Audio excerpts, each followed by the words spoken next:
हनै आदामोनहा लोगोफोर ए सेमोननि बायदि बावखुंग्रि हाजोआव देग्लायबो गाखोहैलालाय नामा आदामोनहा गाखोहैयाबा माथो गोदान बोसोरनि दुखु दाहाफोरखौ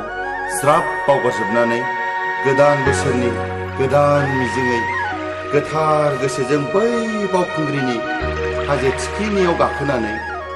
अख्रां दांहैनि लोगोफोर ज'नो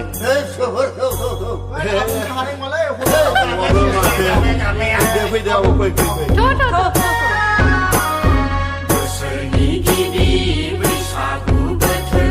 सफैलायबाय सेंग्राफोर सिख्लाफोर सफैलायबाय बावखुंग्रि हाजोआव गाखोनाय बोथोरा मोनफैलायबाय बावखुंग्रि हाजोआव गाखोनाय बोथोरा मोनफैलायबाय दुखु दाहाफोरखौ हामा हांसाफोरखौ जा बावगारनायनि समा फैबाय दुखु दाहाफोरखौ हामा हांसाफोरखौ जा बावगारनायनि समा फैबाय बोसोरनि गिबि